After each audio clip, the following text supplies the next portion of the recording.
Do you do sport or practice sport? Do you go footing or do you go jogging? What was the most exciting sporting event you've ever seen? Do you prefer watching sports or doing sports? Today we're going to be talking about sport. We're going to do a role play conversation with questions and answers. We're going to take a look at some of the grammar from that conversation. You are going to be able to practice your pronunciation, and also there's a cool little quiz at the end. And now for the answers to all of those questions I asked, listen to the conversation.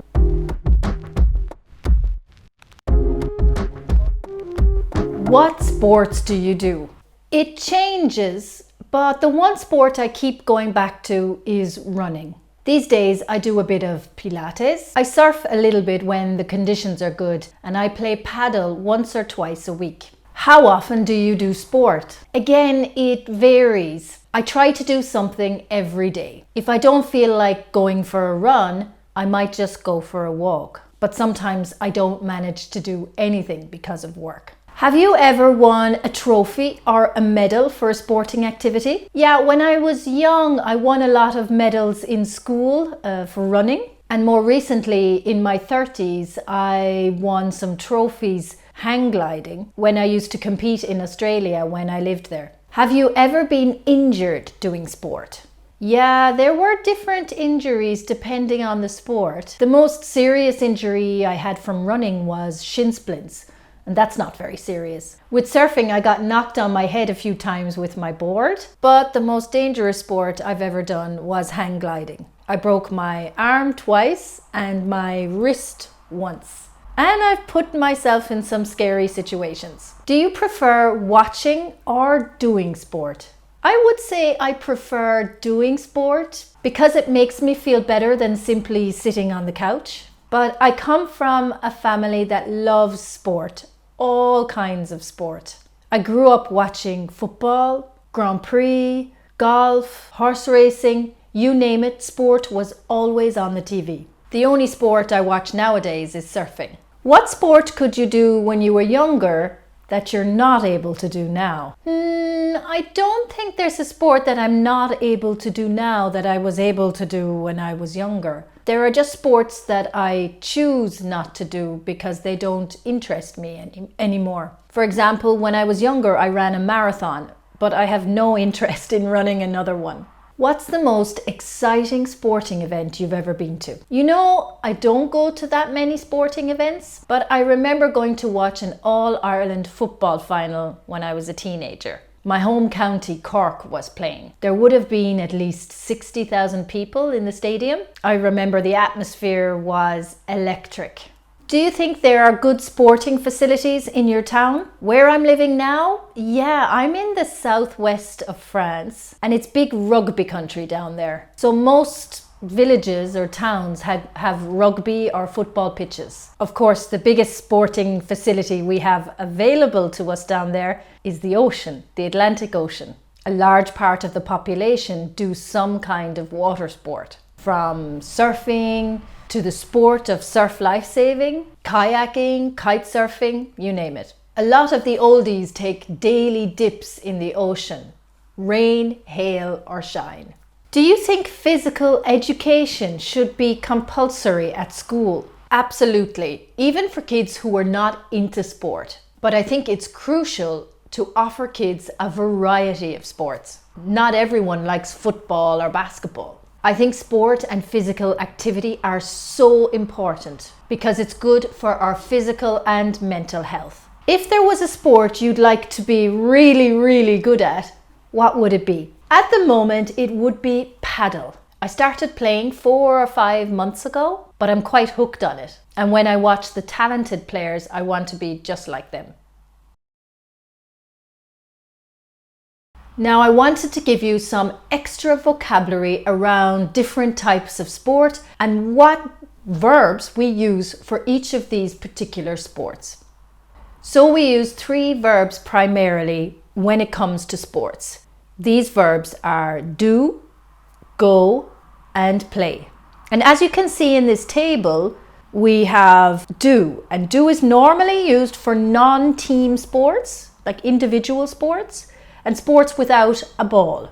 For example, we can say do sport, first of all, then yoga, karate, judo, aerobics, ballet. We use go for activities that end in ing. For example, go swimming, go cycling, go walking, go hiking, go fishing, go skiing, go climbing, go running. And we use play for ball sports and competitive games where you play against another person. And just a note that Americans tend to say play sports instead of do sports. Some examples include football, tennis, soccer, golf, badminton, basketball, squash, hockey, and paddle, my current favorite sport. Now we're going to help you with pronunciation on the topic of sports. Why do I do this section? I do it so that it helps you to learn more actively and not just passively, just through listening. It has been proven that if you speak the words and you hear them coming out of your own mouth, you are more likely to remember them. Okay, so repeat after me and don't forget to put your own answers in wherever you see a gap. Do you do any sport? Yes, I play paddle. Yes, I do yoga.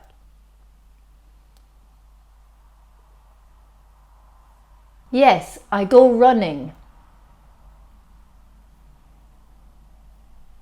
I go running twice a week.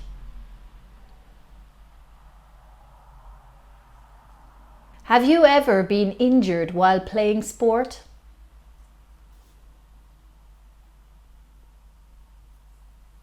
Yes, I broke my arm once. Yes, I had a knee injury. Yes, I injured myself playing tennis.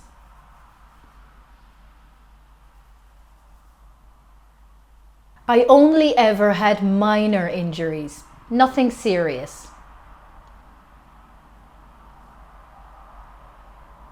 No, I've never been injured. I prefer doing sport over watching sport.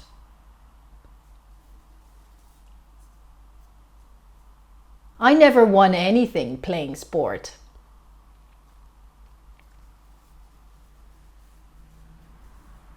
I'm not a sporty person.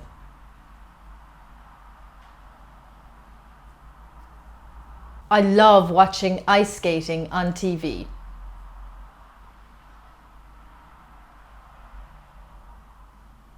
I've never been to a live sporting event. In my town, there are a wide variety of sporting facilities, from football stadiums to swimming pools.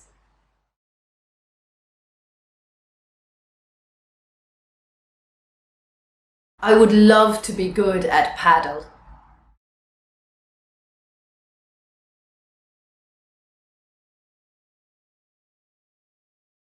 Remember this?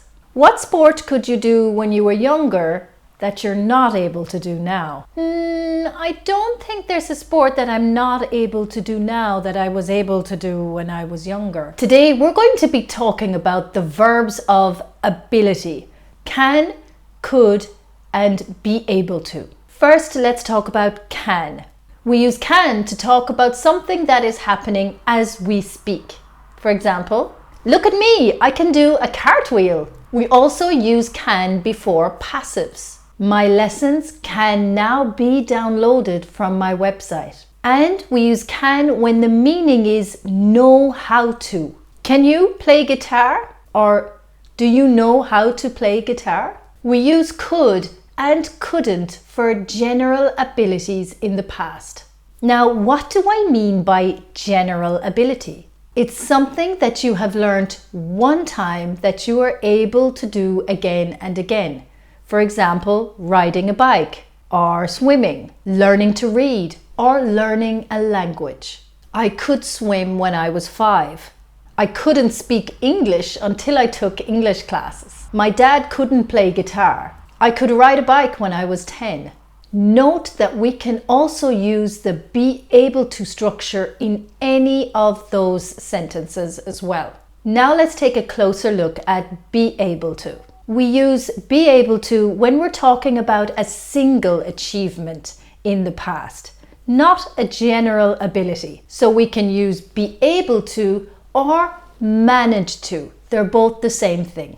And we use these instead of could. For example, I was able to open the window yesterday.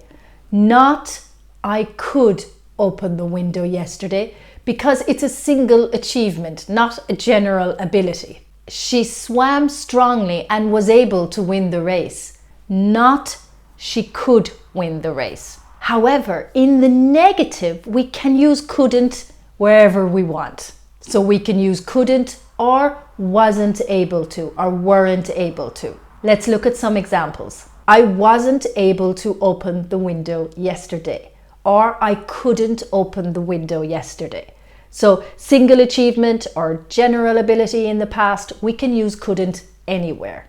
She swam strongly but still couldn't win the race, or she still wasn't able to win the race. Both of those are fine. So just to summarize, we can use be able to or couldn't for any meaning of can in the past. However, for single achievements in the past, we have to use be able to or manage to. Now all that's left to do is try the quiz to test your sports vocabulary and your grammar of could, can and be able to.